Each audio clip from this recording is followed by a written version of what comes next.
I didn't come to Rose Hall looking for ghosts. That distinction matters. People who go searching for hauntings bring expectations with them.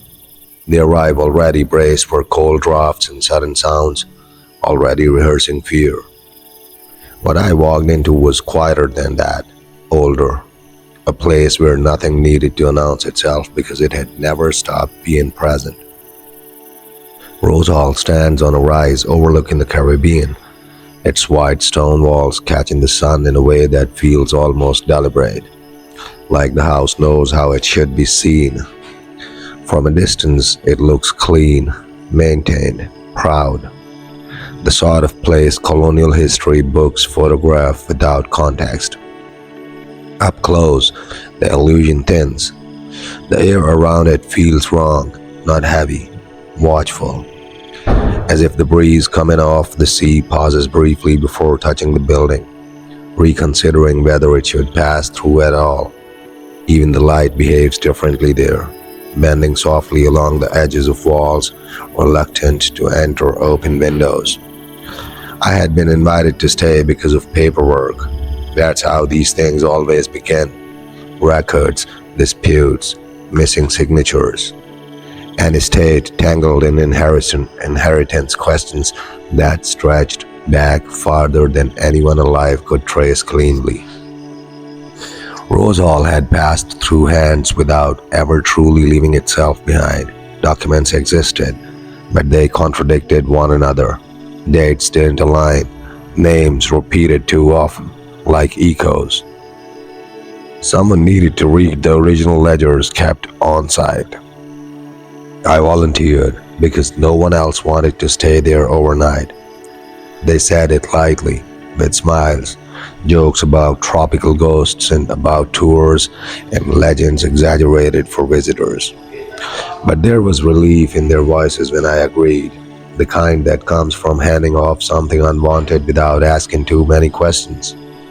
The caretaker met me at the gate, an old man, Jamaican, quiet in a way that felt intentional rather than shy.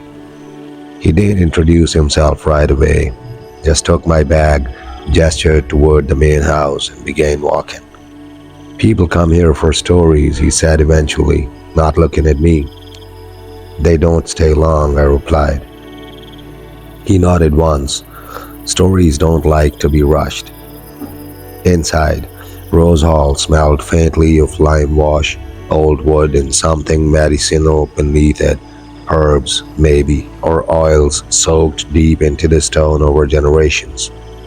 The floors were cool underfoot despite the heat outside.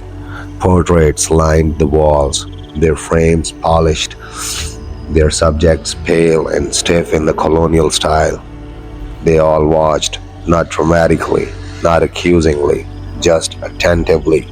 The most prominent portrait hung at the far end of the main corridor. A man in white, not bridal white, something sharper, severe. Her hair was pinned high, dark against her pale skin. Her expression wasn't cruel. That's the mistake people make. Cruelty implies effort. Her gaze held something colder than that. Certainty. Annie Palmer, the caretaker said quietly, as if the name itself preferred low volume. The White Witch. I didn't respond, not because I didn't know the legend, but because legends tend to change shape when spoken aloud. They swell. They dramatize. I wanted to see the house before letting stories take root. My room overlooked the sea. The windows were tall, their shutters thick, reinforced more than necessary. From the bed, I could see waves breaking far below, white against dark blue. The sound traveled upward softly, rhythmical, almost comforting. Almost. As evening settled in, I unpacked my papers and sat up near a desk carved with floral patterns worn smooth by time. The ledgers were stacked neatly, bound in leather darkened with age. When I opened the first one, a faint scent rose from the pages. Not mildew, not decay, something sharper. Iron, maybe. The handwriting inside was precise, colonial script, disciplined and elegant. Transactions, names, dates, sugar yields, purchases, and beside some entries, small symbols drawn carefully in the margins. I didn't recognize them. Not Christian, not decorative. They repeated often enough to feel intentional. As the light faded, I realized something else. The house had gone very still. No insects, no distant voices. Even the sea seemed muted now, its rhythm softened, as if wrapped in cloth. The air inside cooled noticeably, though the windows remained closed. That's when I felt it. Not fear, attention. The sense you get when a room stops being neutral. I stood and crossed to the corridor, glancing again at the portrait. The woman's expression hadn't changed, of course, but the shadows had. The fading light carved deeper lines along her eyes, her mouth. She looked less painted now, more present. Behind me, somewhere deep in the house, a floorboard creaked, not from weight, from release, as if something had shifted after standing still for a very long time. I didn't call out. Instinct told me not to. Instead, I returned to the desk, closing the ledger carefully. The symbols lingered in my mind, their shapes unsettling in their precision. Outside, the sea exhaled again, louder this time. And beneath that sound, barely perceptible, another rhythm began to surface, soft, measured, like footsteps learning the house again.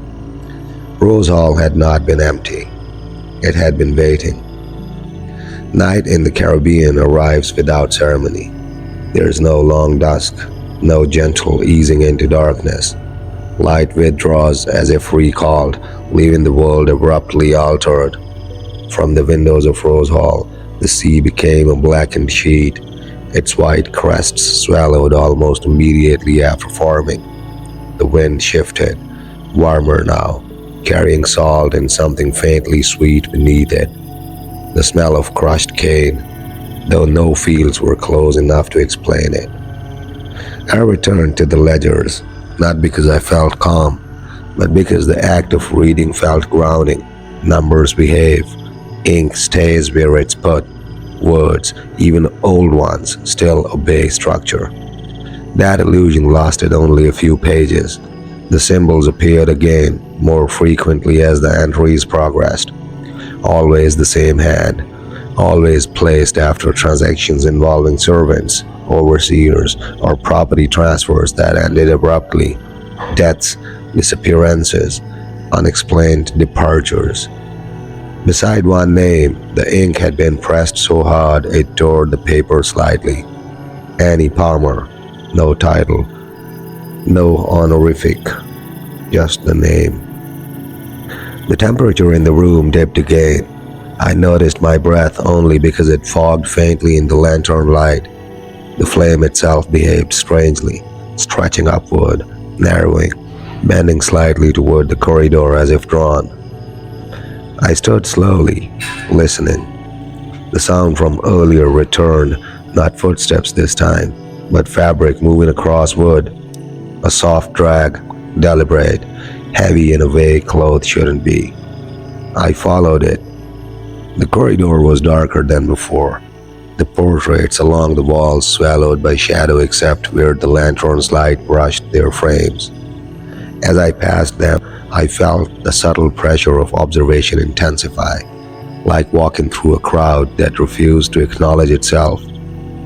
The sound led me to a door at the far end of the hall. It hadn't been opened earlier. The room beyond smelled different, layered, herbs, smoke residue, and something older that clung to the walls themselves. The furnishings were sparse, a narrow bed, a table scarred by knife marks, shelves lined with glass bottles clouded by age. This wasn't a guest room. This was a space for work. On the table sat a shallow bowl containing dried leaves and powder arranged in a careful spiral. Beside it, A strip of cloth stained dark brown, folded neatly as if preserved rather than discarded. The air here felt dense, charged in a way that made my skin prickle. A voice spoke behind me, not loud, not sudden. "So you found it." I turned. The caretaker stood in the doorway, his expression unreadable. He didn't step inside, didn't cross the threshold. His hand rested on the doorframe, fingers splayed as if feeling for something beneath the wood. "This room isn't on the tour," he said. I asked him what it had been used for. He considered the question carefully. "Depends who you ask," he replied. "History likes to tidy things. This house never did." I gestured to the bowl, the cloth. "That isn't plantation work." "No," he agreed. "That's what kept the plantation working." He stepped back, allowing me to exit the room before closing the door firmly behind us. As the latch settled, I felt the pressure ease slightly, like a held breath released. We walked back toward the main hall in silence. "Annie Palmer wasn't alone," he said finally. "That's the part people forget. She learned, she listened, she didn't invent anything." I asked him where she learned it. He stopped walking. "From the ones she owned," he said quietly, "and from the ones who survived." We reached the portrait again. In the lantern light, the woman's eyes seemed darker now, deeper. The white of her dress glowed faintly, almost luminous against the encroaching dark. "People call her a witch because it's easier," the caretaker continued. "Makes her an exception, a monster, but she didn't break the rules." He looked at me then, really looked. She followed them. Something shifted behind the walls. Not movement, alignment. The house settling into a configuration it preferred. The caretaker turned away, leaving me alone in the corridor. I stood there longer than I meant to, staring at the portrait, at the woman whose gaze never wavered. I felt with sudden clarity that the house wasn't haunted. It was organized, and whatever Rose Hall kept within its walls, it was not finished keeping it. Sleep came in fragments, not dreams, interruptions. Shallow descents into unconsciousness that broke apart almost immediately, as if something in the house rejected the idea of me becoming unreachable. Each time I surfaced, the room felt subtly altered, warmer, cooler, closer. At some point, I realized the sound of the sea had stopped, not faded, stopped. The absence was louder than the waves had ever been. I sat up in bed, listening. The shutters were still closed, no wind pressed against them. The lantern beside the bed burned low, its flame stretched thin and elongated, as though the air itself resisted ignition. Then came the sound, not footsteps, voices, plural, low and indistinct, threading through the walls like smoke. They didn't echo, they overlapped, folding into one another in cadence that suggested structure rather than chaos. A pattern, a call and response rhythm that stirred something uneasy in my chest. It wasn't English, it wasn't any single language, but it was deliberate. I moved toward the door, the voices growing clearer as I entered the corridor. The portraits along the walls seemed to lean inward slightly, their frames catching faint vibrations from whatever traveled beneath the floorboards. The sound led downward, toward the lower levels of the house. I descended slowly, each step measured. The air grew heavier with every footfall, thick with heat and the scent of old smoke. At the base of the stairs, the corridor widened into a space I hadn't noticed before. A long chamber with stone walls, edged faintly with markings worn nearly invisible by time. The voices came from the floor, not beneath it, from within it. I knelt, pressing my palm against the cool stone. The vibration was undeniable now, pulsing steadily, like a heartbeat synchronized across multiple bodies. The symbols I had seen in the ledgers surfaced in my mind. The same shapes, the same careful repetition. This was their origin. I stood quickly, unsettled by the intimacy of the discovery. The house hadn't just been built on land. It had been built into something already speaking. Behind me, a presence formed, not a sound, not a touch, the certainty of someone occupying the same space. I turned. She stood near the base of the stairs, her white dress luminous in the low light, not the stiff posture of the portrait, but fluid, natural, as though she belonged here in a way paint could never capture. Annie Palmer. She did not float. She did not fade in and out. She stood as solidly as the stone beneath us. "You hear them now," she said. Her voice was calm, cultured, not accented in the way people expect.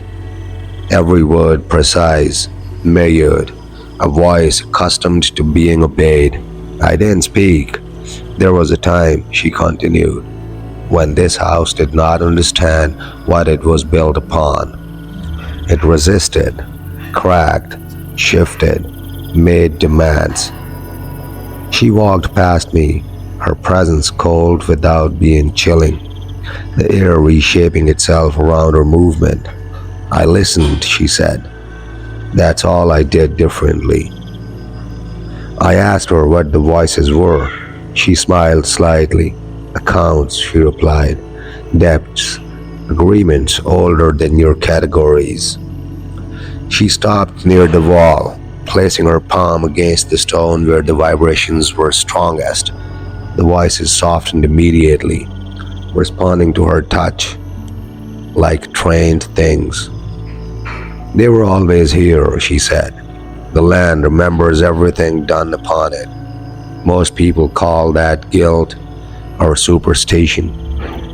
She looked at me then, her eyes sharp and reflective. "I called it opportunity." The air tightened. The voices fell silent all at once, replaced by a pressure so dense it was almost painful. I realized I had stopped breathing. "You've been reading my records," she said, trying to separate the woman from the house. Her hand lowered from the wall. "That's not how this works." I blinked and she was gone. The chamber remained, the stone still warm beneath my palm. Above us, somewhere within the house, the sea began to breathe again, slowly, as if permission had been granted. I stood there long after the silence returned, understanding finally that Rose Hall did not tell its story.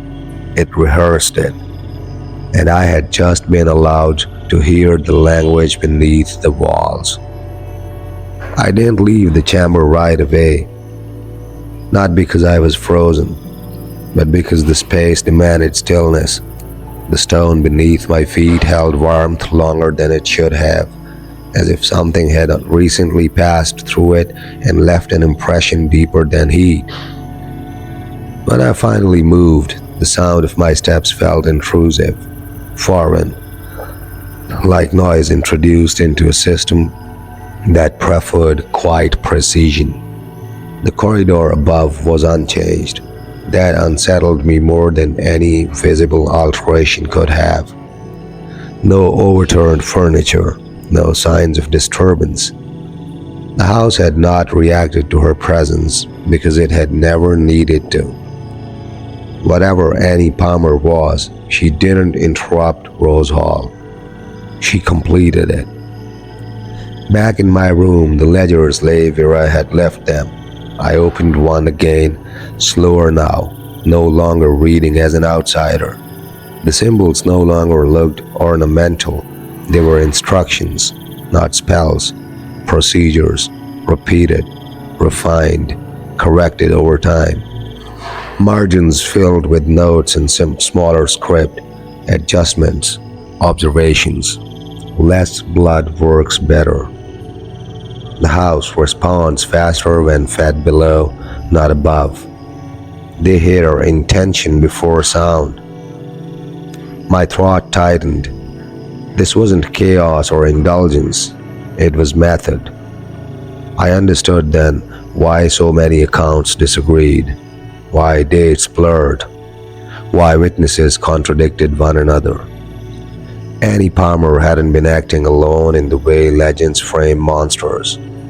She had been surrounded by people who understood things history refuses to credit, people whose knowledge was dismissed, absorbed, renamed, and later demonized. She hadn't stolen power, she hadn't documented it. A sound drifted in through the shutters, soft, rhythmic, drumming. Not celebratory, not frantic, measured. It wasn't coming from the outside grounds. I felt closer than that, resonating through the structure itself, like the house had become an instrument and something unseen had begun to play it. I followed the sound downward again, this time toward the rear of the house where the air smelled faintly of smoke and crushed herbs. The door at the end of the passage was ajar now. Inside, the workroom had changed, not rearranged, prepared. The bowl had been cleaned, fresh leaves replaced the dried ones. A thin line of white powder traced the edge of the table in a precise circle. On the wall, markings I hadn't noticed before darkened as if inked from beneath the plaster. Someone had been here, and not recently. The drumming stopped. A voice spoke, not beside me, not behind me, from everywhere at once. "You'd think she commanded them," it said. The voice was not Annie Palmer's. It was older, rougher, layered. "She listened," it continued. "That is why they answered." The air vibrated faintly, and for a moment I saw it. Not figures, not bodies, but impressions. Absences shaped like people, standing where people had once stood. Their presence pressed into the room like memory into stone. "They taught her," the voice said. "She learned quickly." The impressions faded. The room returned to stillness. I backed away slowly, my skin crawling with the realization that what lingered here wasn't a haunting. It was a record, not emotional, not vengeful, accurate. When I reached the corridor, I felt it again, that subtle attention, not focused solely on me, but on the house itself. As if my presence had triggered a review, a recounting. The portrait at the end of the hall caught my eye. Annie Palmer's expression hadn't changed, but the background had. Where once there had been a vague interior, now I could see faint shapes behind her, curved forms, overlapping lines. Symbols worked subtly in the paint, only visible if you knew to look. She hadn't hidden anything. She had assumed no one would know how to read it. The drumming resumed, softer now, distant, like a heartbeat settling back into its preferred rhythm. Somewhere beneath the floors, the house responded, aligning itself once more. Rose Hall did not mourn. It did not accuse. It preserved. And I had begun to understand the cost of being preserved alongside it. The smell found me before the room did, sweet at first, cloying, almost comforting, then sore beneath it. sharp enough to sting the back of my throat. Molasses and rot, layered together so tightly they felt inseparable. It drifted through the lower corridors of Rose Hall, pulling memory with it, awakening something primitive and uneasy. I followed it downward. The caretaker was nowhere to be seen. That absence felt deliberate. This wasn't a place for witnesses who could leave. The stone steps narrowed as I descended, worn smooth by countless feet. Not hurried feet, working feet, repetitive, resigned. At the bottom, the air was warmer. The walls here were darker, stained unevenly in long vertical streaks that caught the lantern light and refused to reflect it cleanly. The floor sloped slightly toward a central drain cut directly into the stone. The sugar room. It wasn't labeled. It didn't need to be. Large wooden bins lined the walls, their edges splintered, their surfaces scarred with marks that weren't caused by tools. The sugar itself was gone, of course. That trade had dried up long ago, but the residue remained, crystals fused into the wood, sticky and discolored. I knelt, touching one of the bins. My fingers came away tacky and faintly red. I stood quickly, heart racing, lantern swinging. The liquid wasn't fresh. It wasn't wet. It was preserved. The drain in the center of the floor caught my attention. The stone around it had been worn into a shallow bowl, polished smooth by decades of flow. Not water, never water. The room felt crowded, not visually, spatially. The way a room feels when people stand close together without speaking. I could sense them in layers, overlapping impressions pressed into the walls, the floor, the bins themselves. A whisper brushed my ear, not a voice, a breath, then another. Soon the room filled with it, exhalations, restrained, synchronized, as if released on cue. The air thickened, heavy with effort, with endurance stretched beyond human patience. I backed toward the stairs, my heel catching on the edge of the drain. The moment I touched it, the floor vibrated sharply, the breaths stopped, something shifted. The walls seemed to flex inward slightly, responding to my contact like a muscle contracting. I pulled my foot back, gasping. A presence formed in the far corner of the room, not a figure, a convergence, a darkening of space that absorbed light rather than blocking it. Within it, movement stirred, not walking, not stepping, but adjusting, like a mass settling into awareness. "You feel it now," a voice said, Annie Palmer's voice. She stood near the bins, her white dress stark against the stained walls, untouched by the grime, the residue, the history clinging to everything else. "This is where the house learned hunger," she continued calmly, "not for flesh, for labor, for obedience." She gestured to the drain. "Blood sweetens sugar," she said. "It binds what would otherwise scatter." The convergence pulsed faintly. I shook my head, unable to speak. "You think this makes me monstrous," she said, "but this room existed before me. I merely refined its use." She stepped closer. The air cooled abruptly. "I didn't curse this house," she said softly. "I aligned it." The breaths returned, slower now, heavier, pressing against my ears from every direction. I felt my balance falter, the room tilting as if the floor itself remembered the weight it once carried.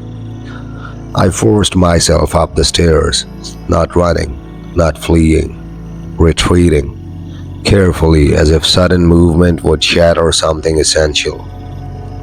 Behind me, the breaths faded, the convergence dissolved, the sugar room returned to stillness, but the smell followed me upward, clinging to my clothes, my skin, my lungs, sweet, rotten, enduring.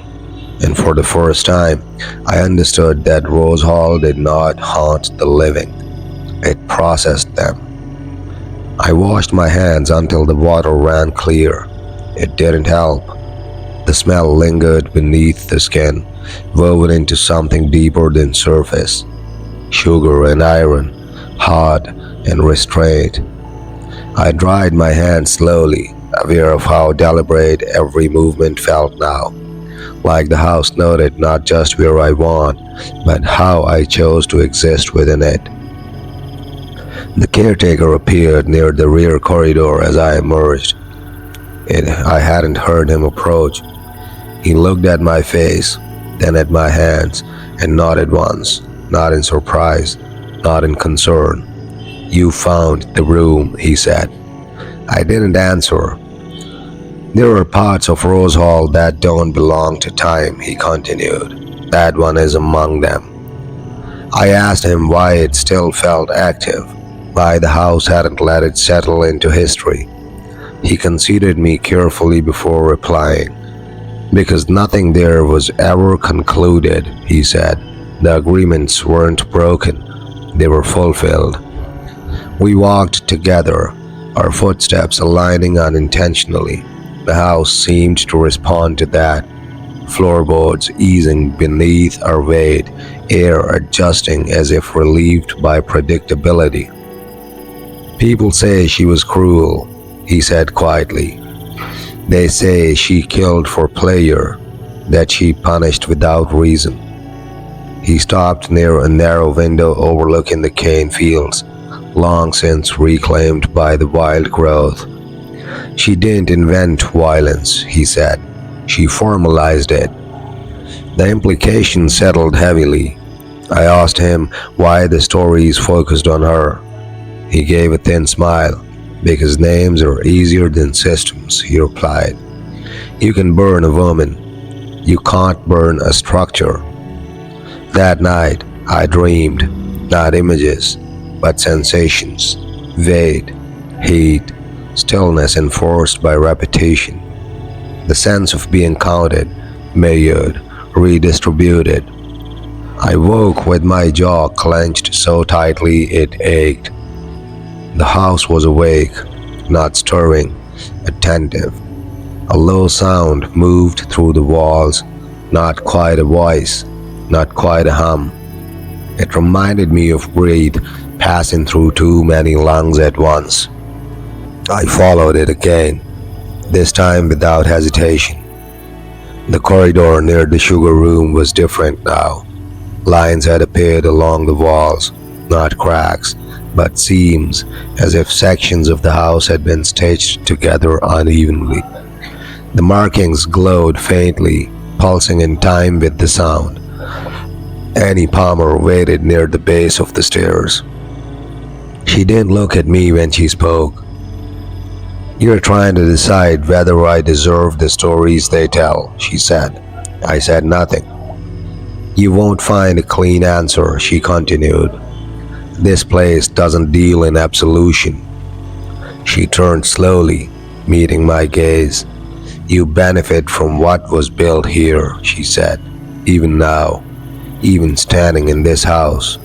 So did I. The sound deepened, the walls tightened. "I did not betray the land," she said. "I entered into conversation with it." The caretaker's words echoed in my mind. Agreements fulfilled. I asked her what the land demanded in return. Her smile was small. "Attention," she said, "and continuity." The sound stopped abruptly. The house exhaled. I realized then that Rose Hall had never been abandoned.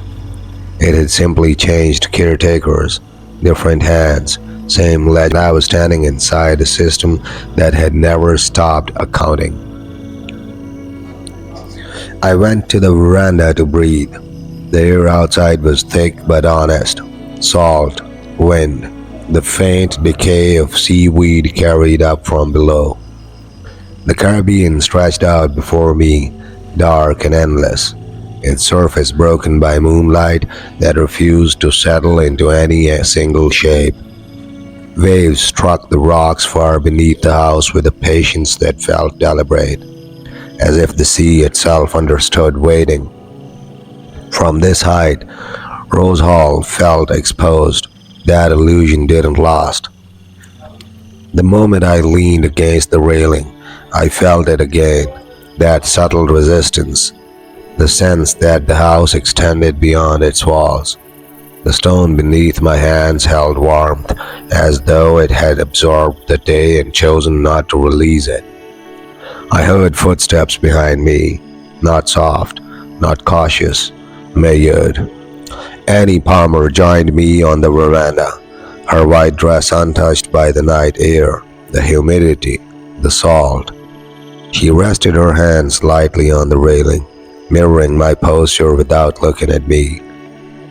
"They tried to give me to the sea," she said, her voice carried easily over the waves.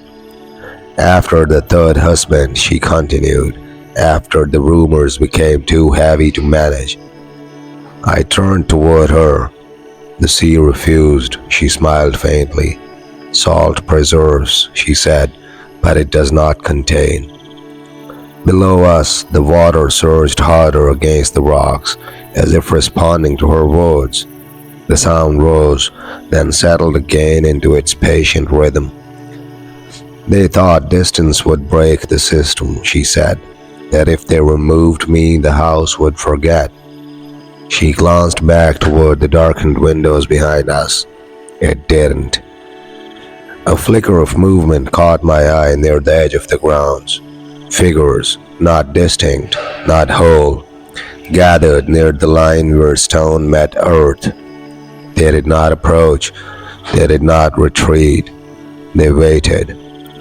"Those are not ghosts," she said, followed my gaze. "They are balances." I asked her why she stayed.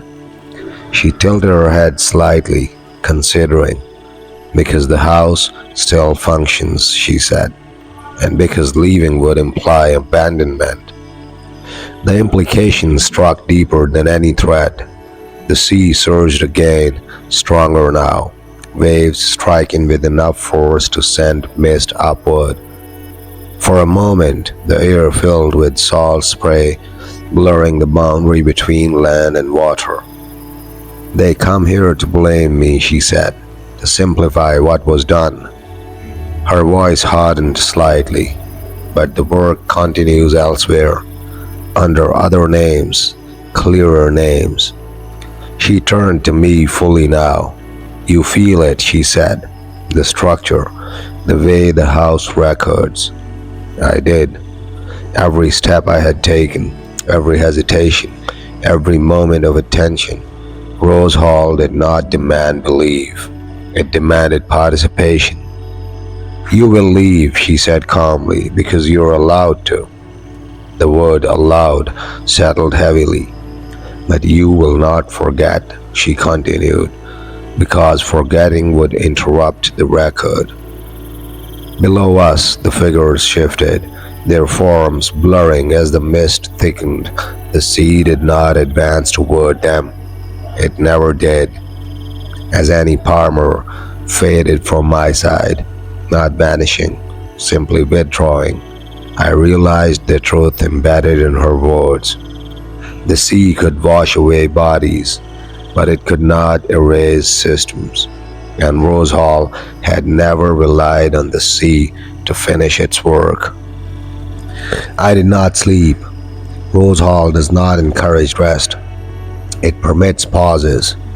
The difference becomes clear somewhere between midnight and whatever hour exists just before dawn, when the house stops pretending to be still. I left the veranda and moved back inside.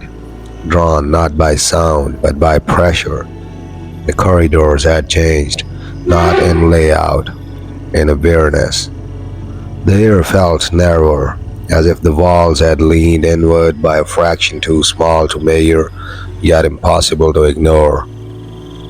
Every step echoed twice, once from the floor, once from somewhere deeper.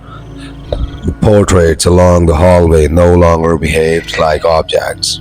Their painted eyes had not shifted, but the space behind them felt occupied, as if the canvas were a membrane rather than a surface. I understood then that Rose Hall did not decorate its walls, it archived them. I entered a guest chamber I hadn't seen before. The door was already open.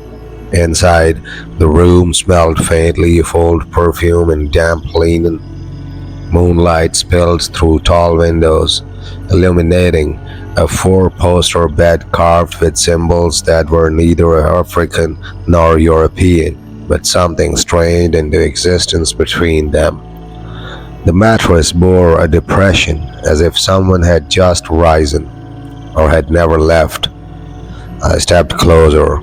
The temperature dropped sharply, not cold, but absent, like warmth had been removed deliberately. The mirrors on the far wall reflected the room incorrectly. Angles stretched, shadows lingered a second longer than they should have. Then I saw the marks, not blood, indentations. Handprints pressed into the wood of the bed frame, dozens of them, layered over one another, some large, some impossibly small. Fingertips gouged deep enough to splinter the grain. These were not defensive, they were pleading. A sound reached me then, low, rhythmic, breathing, not mine. It came from the walls themselves, rising and falling as if the house were recalling how lungs once worked. With each breath, the room seemed to tighten, the air thickening until it resisted movement. That was when the whispering began. Not words, names, spoken without mouths.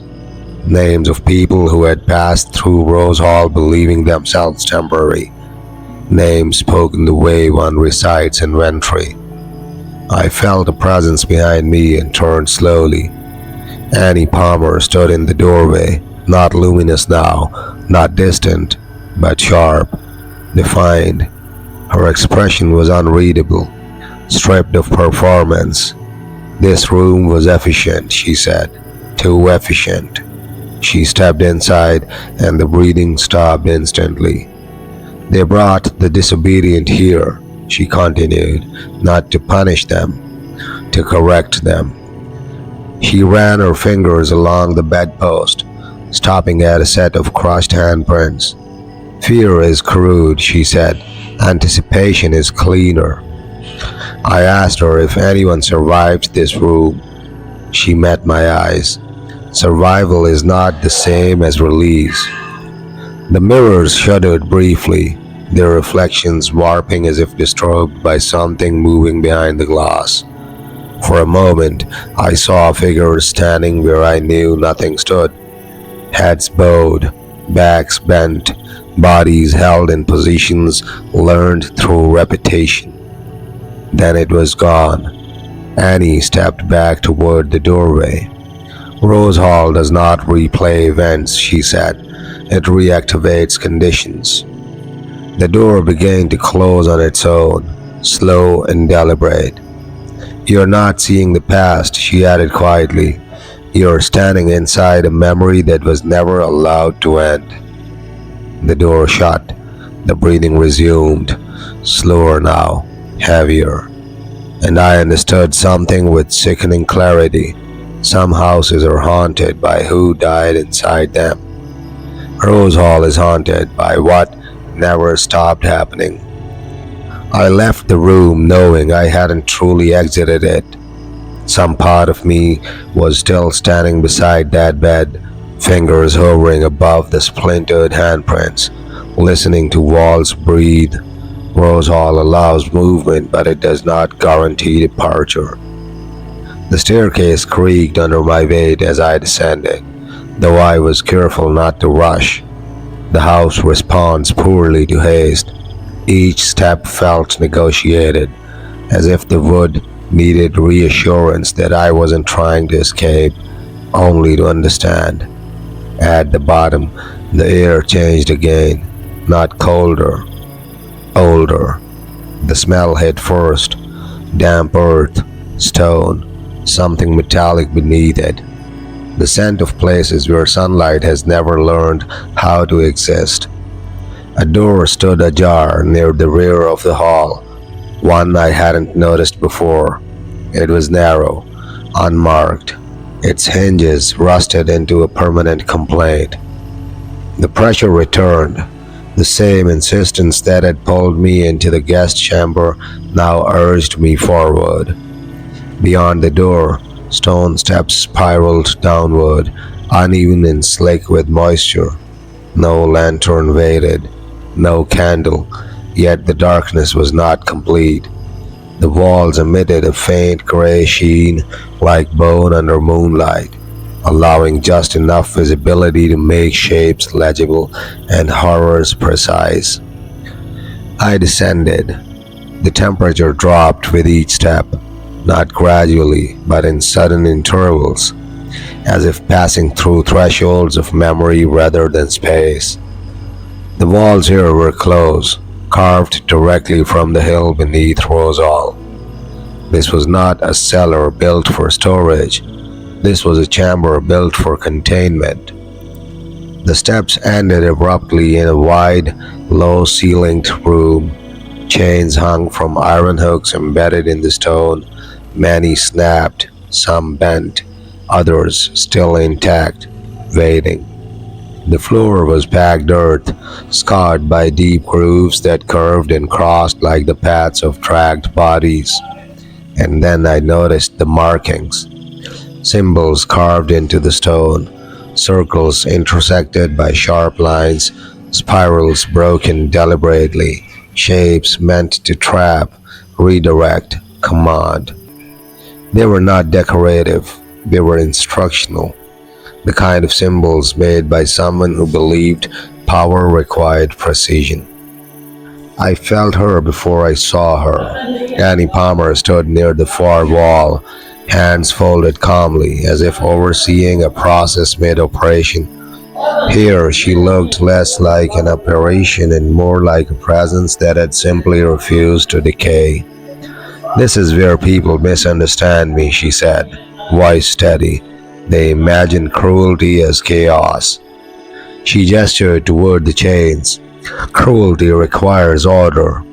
I asked her what this place had been used for. "For balance," she replied. "Fear creates instability. Pain produces compliance. But ritual produces permanence." As she spoke, the room responded. The symbols began to darken, their grooves filling with shadow until they appeared freshly carved. The air thickened, pressing against my chest, making each breath deliberate.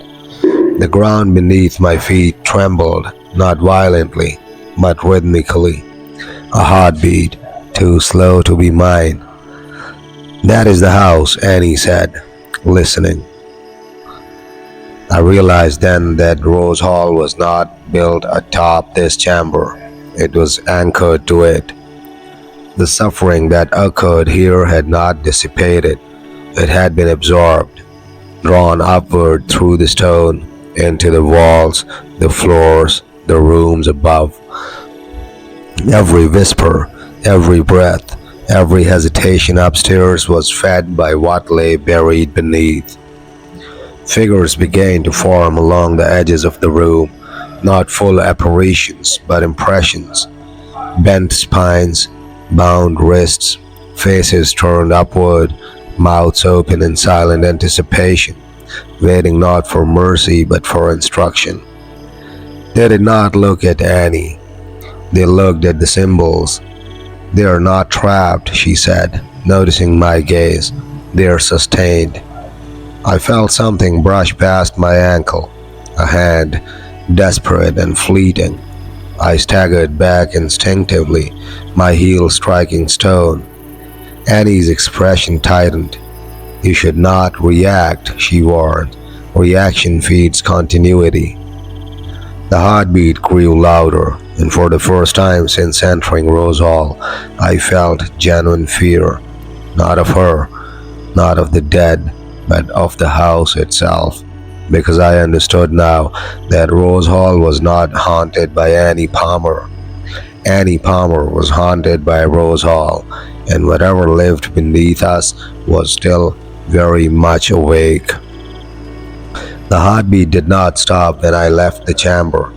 That was the mistake I made, assuming movement meant separation. I climbed the spiral steps with the same careful restraint I had descended. But the sound followed, rising through the stone like a pulse traveling through bone.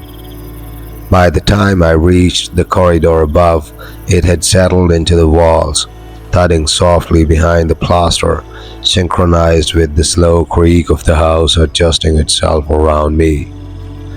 Annie did not follow. That absence was worse. The corridor lights flickered as I passed, not failing, but dimming in sequence, as though something ahead of me was drawing power, attention, presence. The air carried the scent of damp soil now, creeping upward from below, refusing to stay buried. I reached the main hall and froze. The furniture had shifted, not dramatically. No overturned chairs, no chaos, just subtle misalignments. A table angled slightly toward the staircase, a portrait lowered by a fraction, its gaze no longer level. The house had rearranged itself with intent. I became aware of movement above me. Footsteps, slow, deliberate, bare. They crossed the upper gallery, stopped, then resumed, testing weight, testing sound.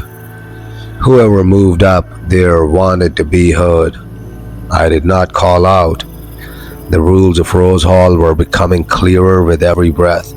Attention is permission. The footsteps descended the far staircase, each step placed with careful patience. When the figure emerged into the lamplight, my stomach tightened. It was not Annie. It was a man, or what remained of one. His clothes were plantation-era linen, stiff with age and stained dark across the chest and sleeves.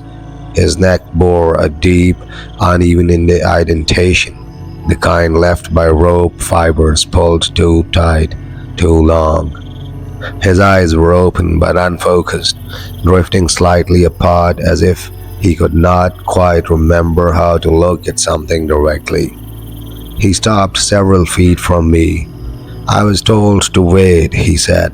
His voice sounded wrong, layered, as if multiple attempts at speech were being filtered through a single mouth. "Told by who?" I asked, hating how small my voice sounded. He tilted his head. "The house," he replied. Behind him, more figures emerged. Women, men, some bearing marks of violence, others intact but hollowed, their expressions stripped of anything resembling rest. They gathered quietly, forming a loose semicircle that blocked every exit except the staircase behind me. None of them touched me. They didn't need to. "She keeps us arranged," the man continued. "She teaches the walls what to remember." The portraits along the hall began to change. Faces that had once appeared stalely now twisted subtly. Eyes darkening, mouths tightening, expressions shifting from pride to strain. I recognized some of them from history: overseers, merchants, guests who had overstayed their welcome. And then the portraits began to blink. I backed toward the staircase, every instinct screaming retreat, but the steps behind me were no longer stone. They were soil, loose, Dark earth slid beneath my boots, filling the space where solid footing had been moments before. The house was reshaping paths, deciding which directions were allowed. She said, "You listen well," a woman near the wall murmured. Her face bore no visible wounds, but her hands trembled uncontrollably, fingers cold as though still gripping something invisible. "That makes you useful." The heartbeat grew louder. The walls began to breathe again, expanding, contracting. A slow inhale followed by a long, patient exhale. Dust fell from the ceiling in soft drifts, settling on shoulders, hair, open palms. Annie's voice echoed faintly from somewhere above. "Do not confuse movement with mercy," she said. "Everything here circulates." The figures began to step forward, not toward me, but inward, converging around an invisible center point. Their shapes blurred at the edges, as though losing individuality, blending into a single mass of intention. I realized then what the house was doing. It wasn't threatening me, it was making space, preparing a vacancy. The soil beneath my feet formed suddenly, locking my position. The staircase behind me sealed itself, stone reforming where earth had been, smooth and unbroken. The house had decided I was not leaving yet, and somewhere above, Annie Palmer was listening to see what shape I would take when Rose Hall finished with me. I found myself back in the study, not by conscious choice, not by decision. The house guided me. The walls seemed to pulse in rhythm with my heartbeat, slowing only when I moved in precise, deliberate steps. Every shadow stretched like it had been rehearsed, every beam of moonlight angled to illuminate the ledger on the desk. I approached it cautiously. The pages had turned themselves. Lines I had read earlier now carried subtle annotations I hadn't noticed before. Small, almost imperceptible corrections in ink that seemed fresher than it could be. Numbers, names, symbols, a record of transactions, punishments, disappearances. But now, beneath the ledger entries, there were notes in Annie Palmer's hand. Observations, instructions, warnings, cautions, procedural rather than emotional. She had catalogued everything. The room shifted slightly as I leaned closer.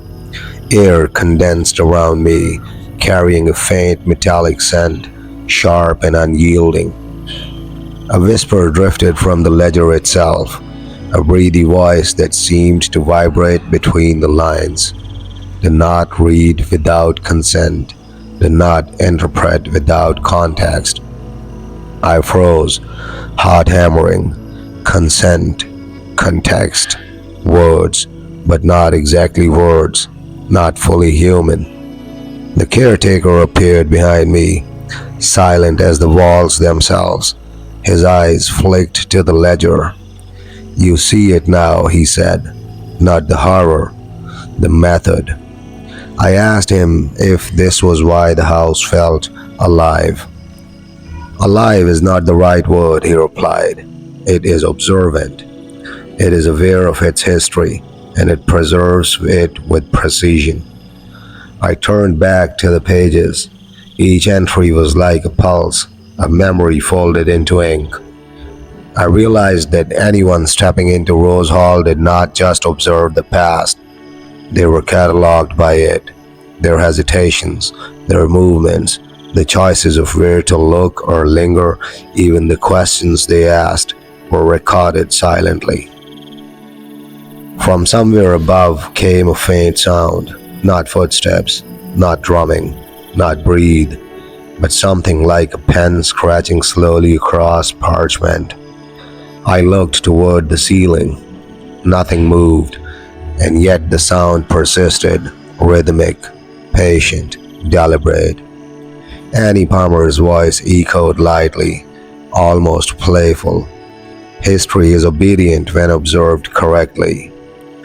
The room dimmed subtly, as if the walls themselves were checking my reaction. I felt the weight of every life that had passed through this house, every procedure recorded, every consequence catalogued. Rose Hall had not forgotten a single one.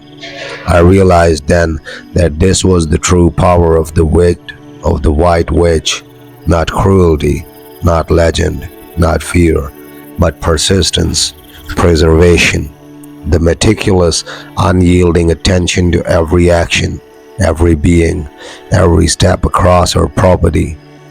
The ledger was not just paper, it was life preserved in ink, and if I stayed too long, I understood I could be written into it.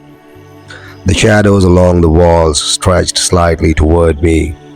The air thickened, not menacingly, but insistently. Rose Hall had taken notice. It was aware, and it was waiting to see how I would respond.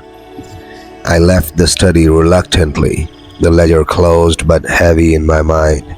Every step toward the main hall felt like moving through water, not viscous, not resistive, but deliberate, measured, as if the house wanted to record the exact cadence of my retreat. The corridors were quiet now, too quiet. The soft rhythm of the heartbeat from below had slowed, though not disappeared. It followed me subtly, a pulse beneath the floorboards, guiding my attention, shaping my awareness. I paused at the doorway leading to the veranda. Outside, the Caribbean spread wide, the waves pale under moonlight. I expected comfort, a chance to step away and leave this place behind. But the air felt charged, a reminder that the house did not end at its walls. It reached outward, anchoring itself to those who had walked through it. Annie Palmer appeared then, not blocking the exit, not demanding, but observing. Her presence was like a mirror, reflecting the history of the house back at me. "You may leave," she said softly, "but you carry it with you." I stepped onto the veranda. The night was still, yet alive, wind brushing my skin, sea salt stinging my eyes. Every step down the stairs back to the grounds reminded me that the house had measured me, noted my movement, marked my attention. I turned briefly. The lights inside the house flickered, faintly, like lanterns acknowledging my departure. The portraits along the hallway seemed to watch, their painted eyes sharper, more precise. I knew they had not forgotten a moment of my presence. As I walked away from Rose Hall, the weight of its methods pressed against my chest. It did not follow in the literal sense. Its reach was subtler, embedded in the air I carried, the thoughts I could not dismiss, the images that refused to fade. The ledger, the sugar room, the underground chambers, the breadth of the walls, they remained, enduring, recording, observing. I had touched the pulse of Rose Hall.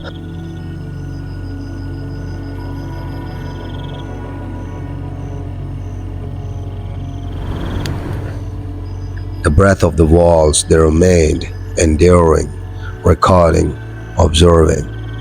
I had touched the pulse of Rose Hall, and in doing so, I had become part of its ongoing record. I did not speak of what I had seen, not fully, not yet, because some things are too precise for rumor, too systemic for legend, and too alive to be left alone. Rose Hall did not chase me. It did not need to. It carried it behind me, and I understood finally, some houses do not release what they have measured, they preserve it, and sometimes they allow the living to leave only to ensure that the story, the method, continues. I walked into the night, listening to the waves, feeling the weight of attention pressing subtly, persistently against my spine, and I knew as long as Rose Hall stood, no one could truly escape it.